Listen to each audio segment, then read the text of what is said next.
Chennai GKM காலனியில் உள்ள அரசு மருத்துவமனையில் முதலமைச்சர் மு க ஸ்டாலின் தற்போது ஆய்வு மேற்கொண்டு வருகிறார். நேரலை காட்சிகளை பார்க்கலாம்.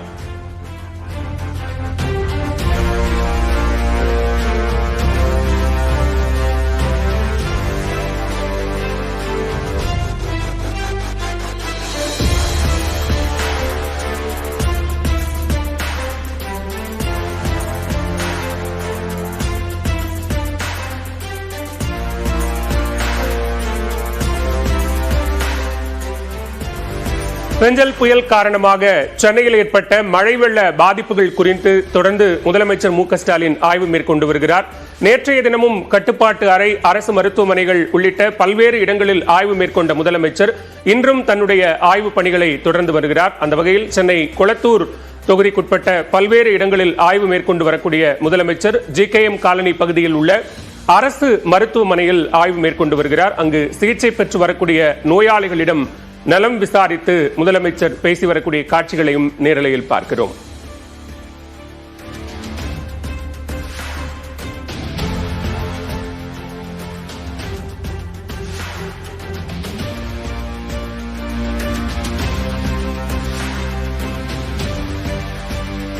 கூடுதல் விவரங்களோடு இணைகிறார் சிறப்பு செய்தியாளர் அபினேஷ். அபினேஷ், விவரங்கள்.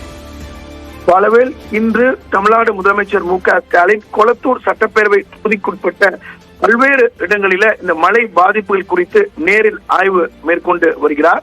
அந்த அடிப்படையில தற்போது ஜிகேஎம் காலனி, அதாவது பெரியார் நகரில் இருக்கக்கூடிய அரசு மருத்துவமனையில் அனுமதிக்கப்பட்டக்கூடிய உள் நோயாளிகளிடமும் அதே போல அவுட் பேஷண்ட் சொல்லக்கூடியவர்களிடம் நேரடியாக முதலமைச்சர் மு க ஸ்டாலின் கலந்துரையாடி அவர்களுக்கு இங்கு முறையான சிகிச்சை கிடைக்கிறதா என்பது குறித்து நோயாளியிடமும் நலம் விசாரித்து வருகிறார் முதலமைச்சர் மு க ஸ்டாலின். குறிப்பாக இந்த பெஞ்சல் புயல் காரணமாக சென்னை நகர்ல நேற்று முழுவதும் பரவலாக மழை பாதிப்புகள் இருந்தது. இந்த நிலையில இன்றைக்கு காலை முதலமைச்சர் மு க ஸ்டாலின் கொளத்தூர் சட்டப்பேரவை தொகுதிக்குட்பட்ட பல்வேறு இடங்களில் நேரடியாக சென்று ஆய்வு மேற்கொண்டார். முதலில் செல்வி நகரில் பொதுப்பணித்துறை சார்பில் இருக்கக்கூடிய நீர் ஊந்து நிலையம், ஜிகேஎம் காலனியில் செயல்பட்டு வரக்கூடிய நீர் ஊந்து நிலையம், அதே போல ஆரம்ப சுகாதார நிலையத்தை பார்வையிட்டதற்கு பிறகு தற்போது பெரியார் நகரில் இருக்கக்கூடிய அரசு பொது மருத்துவமனையிடம் இருக்கக்கூடிய உள் நோயாளிகளிடம் நேரடியாக முதலமைச்சர் மு க ஸ்டாலின் ஒவ்வொரு நோயாளியும் தனிப்பட்ட முறையில் சென்று அவர்களுக்கு அங்கு முறையான சிகிச்சை கிடைக்கிறதா என்பது குறித்து நேரடியாக விசாரித்தார். தண்ணி தேங்கல, அதை நீங்க சொல்லணும். பழைய கிளிப்பிங் எடுத்து போட்டு தேங்கி இருக்கு சொல்லிட்டு இருக்கீங்க. அதுதான் தவறான செய்தி. அதனால நீங்க தான் உண்மையை நாட்டு மக்களுக்கு சொல்லணும் அப்படிங்கறத உங்க டிவி மூலமா, உங்க தொலைக்காட்சி மூலமா கேட்டுக்கிறேன். நடவடிக்கைகள் உங்களுக்கு திருப்திகரமா இருக்கா? அது மாதிரி மழை எங்கும் தேங்காத நிலை இருக்கா? மக்கள் கேட்கும்போது என்ன சொன்னாங்க? எல்லாம் திருப்தியா இருக்கிறாங்க. இது என்னுடைய தொகுதிங்கிறத நான் சொல்ல வரல. தமிழ்நாட்டில் இருக்கிற எல்லா இடத்துலையும் சரி, குறிப்பாக சென்னை மாநகரத்தில் எங்கெங்கே தண்ணி தேங்குமோ அங்கெல்லாம் இப்போ தண்ணி தேங்குறதில்லை. மழை பெஞ்சிட்டு இருக்கும் போது ஒரு சில இடத்துல தேங்கும். அதுவும் மழை விட்டுச்சுன்னா 10 நிமிஷம் 15 நிமிஷம் 1/2 மணி நேரத்தில் அதிகமாக தண்ணி வடிஞ்சிருது, தண்ணி போயிடுது. தலைநகரம் தத்தளித்ததா தப்பித்ததா? தப்பித்ததும் சொல்ல முடியாது, தத்தளி சொல்ல முடியாது. தலைநகரம் நிம்மதியாக இருக்குது. இந்த பெரியவங்க 4-5 பேர் உங்களை பார்த்து இப்போ சொன்னாங்க, முதல் முறையா கொளத்தூர்ல தண்ணி தேங்கலைங்கிறத பார்த்தோம்னு சொல்லி உங்க கைகளை பிடிச்சு பேசினாங்க. என்ன காரணம்? அதுக்கு எல்லாத்துக்கும் நாங்கள் வரோம். நல்லதுக்கு வரோம், கெட்டதுக்கு வரோம். மழை வந்தாலும் வந்துடுறோம், வெள்ளம் வந்தாலும் வந்துடுறோம். ஏதாவது பிரச்சனை உடனே வந்துடுறோம், உடனே கவனிக்கிறோம். நான் மட்டும் இல்லை, இங்கே இருக்கிற மக்கள் பிரதிநிதிகள், மாநகராட்சி மேயராக இருந்தாலும் சரி, துணை மேயராக இருந்தாலும் சரி, நீங்கள் மாவட்ட செயலாளர் இருந்தாலும் சரி, அதே மாதிரி கவுன்சிலர்ஸாக இருந்தாலும் சரி, எல்லாரும் உடனுக்குடன் இருந்து கவனிக்கிறாங்க. அதனால் அவங்களுக்கு பாதுகாப்பாக இருக்குது. எந்த பிரச்சனையும் கிடையாது. எந்த பிரச்சனை இருந்தாலும் எனக்கு சொல்றாங்க, உடனே தீர்த்து வைக்கிறோம். அதான் வானிலை ஆய்வு மையத்தினுடைய தகவல்கள் துல்லியமாக இருக்கா? ஏன்னா அவங்க புயலை கணிக்க முடியாத நிலை இருந்தது. அதனால மழை அதிக ஓரளவு கணிக்க முடியும், முழுசா கணிக்க முடியாது. அவங்க வருதுன்னு சொல்றாங்க. காற்று, புயல் காற்று வேகம் குறைஞ்சி ஒரே இடத்துல நிற்கிது. அதை எப்படி சொல்ல முடியும்? திடீர்னு மாறிடுது. அதனால ஓரளவுக்கு அதை ஏற்றுக்கு தான் செய்கிறோம். மாநில அறிக்கை கொடுத்த அடிப்படையில் தான் நாங்கள் முன்னெச்சரிக்கை நடவடிக்கை எடுக்கிறோம். அதனால அது தவறுன்னு சொல்ல முடியாது. ஒவ்வொரு ஆண்டுமே மழை வரும்போது ஒரு போருக்கு தயாராகிற மாதிரி ஒரு அரசு ஒரு முன்னெச்சரிக்கை நடவடிக்கைகள் எடுக்க வேண்டிய ஒரு சூழல். இந்த நிலை நிரந்தர தீர்வு எப்போ ஏற்படும்? நிரந்தர தீர்வு ஓரளவுக்கு நிரந்தர தீர்வு ஏற்பட்டிருக்கு. இருந்தாலும் அதையும் மீறி சில நேரத்தில் அதிகமாக மழை வரும்போது அதுக்காக தான் இந்த நடவடிக்கை நாங்கள் எடுக்க வேண்டியது தவிர மற்றபடி வேறு ஒன்றும் இல்லை. திண்டிவனம், விழுப்புரத்தில் அதிக மழை பெய்ஞ்சிருக்கு. அங்கே என்ன மாதிரி முன்னெச்சரிக்கை நடவடிக்கைகள் கைவிடுறது தொடர்ந்து நடவடிக்கை நாங்கள் எதிர்பார்க்கல.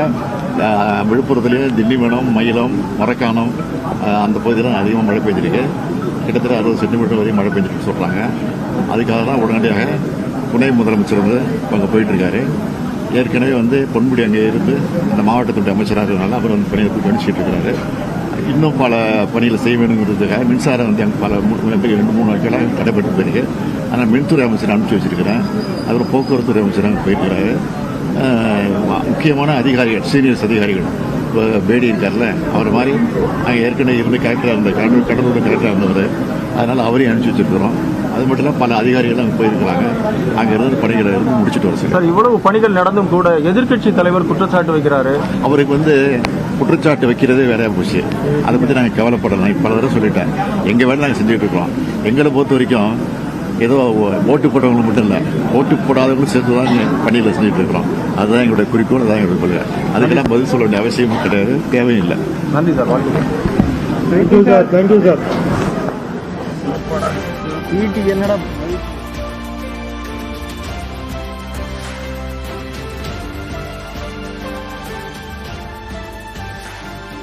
சென்னை குளத்தூர் ஜிகேஎம் காலனி பகுதியில் உள்ள அரசு மருத்துவமனையில் ஆய்வு மேற்கொண்ட முதலமைச்சர் மு.க. ஸ்டாலின் செய்தியாளர்களை சந்தித்தார். அந்த காட்சிகளை மீண்டும் பார்க்கலாம்.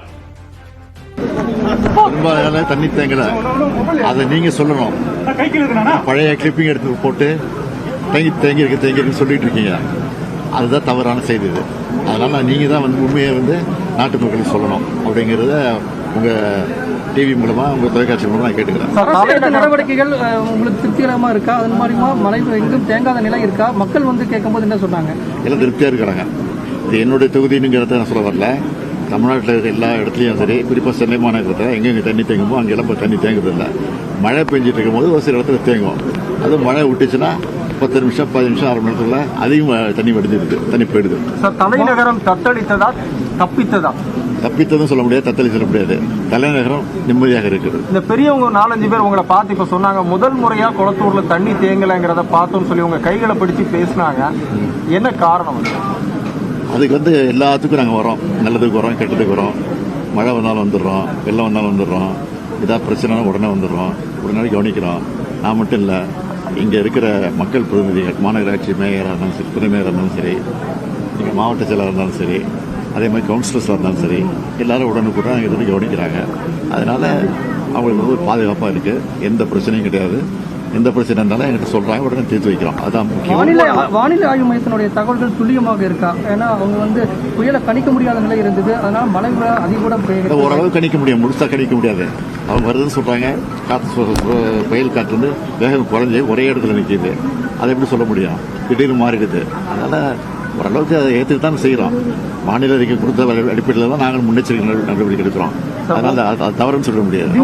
ஒவ்வொரு ஆண்டுமே மழை வரும்போது ஒரு போருக்கு தயாராகிற மாதிரி ஒரு அரசு வந்து ஒரு முன்னெச்சரிக்கை நடவடிக்கைகள் எடுக்க வேண்டிய ஒரு சூழல். இந்த நிலை நிரந்தர தீர்வு எப்படி ஏற்படும்? ஓரளவுக்கு நிரந்தர தீர்வு ஏற்பட்டிருக்கு. இருந்தாலும் அதையும் மீறி சில நேரத்தில் அதிகமாக மழை வரும்போது அதுக்காக தான் இந்த நடவடிக்கை நாங்கள் எடுக்க வேண்டியது, தவிர மற்றபடி வேறு ஒன்றும் இல்லை. திண்டிவனம், விழுப்புரத்தில் அதிக மழை பெய்ஞ்சிருக்கு. அங்கே வந்து என்ன மாதிரி முன்னெச்சரிக்கை நடவடிக்கைகள் கைவிடுறது? தொடர்ந்து நடவடிக்கை நாங்கள் எதிர்பார்க்கல. விழுப்புரத்துலேயும் திண்டிவனம், மயிலம், மரக்காணம் அந்த பகுதியில் அதிகமாக மழை பெஞ்சிருக்கு. கிட்டத்தட்ட 60 சென்டிமீட்டர் வரையும் மழை பெஞ்சிருக்கு சொல்கிறாங்க. அதுக்காக தான் உடனடியாக துணை முதலமைச்சர் வந்து அங்கே போயிட்டுருக்காரு. ஏற்கனவே வந்து பொன்முடி அங்கே இருந்து இந்த மாவட்டத்துடைய அமைச்சராக இருக்கிறதுனால அவர் வந்து பணியை கவனிச்சுட்டு இருக்கிறாரு. இன்னும் பல பணிகளை செய்ய வேணுங்கிறதுக்காக மின்சாரம் வந்து அங்கே பல 2-3 நாட்களாக தடைப்பட்டு போயிருக்கு. ஆனால் மின்துறை அமைச்சர் அனுப்பிச்சி வச்சிருக்கிறேன். அப்புறம் போக்குவரத்துறை அமைச்சர் அங்கே போயிருக்கிறாரு. முக்கியமான அதிகாரிகள், சீனியர்ஸ் அதிகாரிகள், இப்போ பேடி இருக்கார்ல, அவர் மாதிரி அங்கே ஏற்கனவே இருந்து கலெக்டராக இருந்த கடலூர் கலெக்டராக இருந்தவர். அதனால் அவரையும் அனுப்பிச்சி வச்சிருக்கிறோம். அது மட்டும் இல்லை, பல அதிகாரிகள் அங்கே போயிருக்கிறாங்க. அங்கே இருந்து பணிகளை இருந்து முடிச்சுட்டு வர சார். இவ்வளவு பணிகள் நடந்தும் கூட எதிர்க்கட்சி தலைவர் குற்றச்சாட்டு வைக்கிறாரு. அவருக்கு வந்து குற்றச்சாட்டு வைக்கிறதே வேற போச்சு. அதை பற்றி நாங்கள் கவலைப்படலாம். பல தடவை சொல்லிட்டேன், எங்கள் வேலை நாங்கள் செஞ்சுட்டு இருக்கிறோம். எங்களை பொறுத்த வரைக்கும் ஏதோ ஓட்டு போட்டவங்களுக்கு மட்டும் இல்லை, ஓட்டு போடாதவங்களும் சேர்த்து தான் பணியில் செஞ்சுட்டு இருக்கிறோம். அதுதான் எங்களுடைய குறிக்கோள், அதுதான் எங்களுடைய கொள்கை. அதுக்கெல்லாம் பதில் சொல்ல வேண்டிய அவசியமும் கிடையாது, தேவையும் இல்லை. நன்றி சார். வாழ்த்துக்கள். பெரும்பாலான தண்ணி தேங்கல. கொளத்தூர் பகுதியில் ஆய்வு மேற்கொண்ட பின்னர் முதலமைச்சர் மு.க. ஸ்டாலின் செய்தியாளர்களை சந்தித்த காட்சிகளை பார்த்தோம்.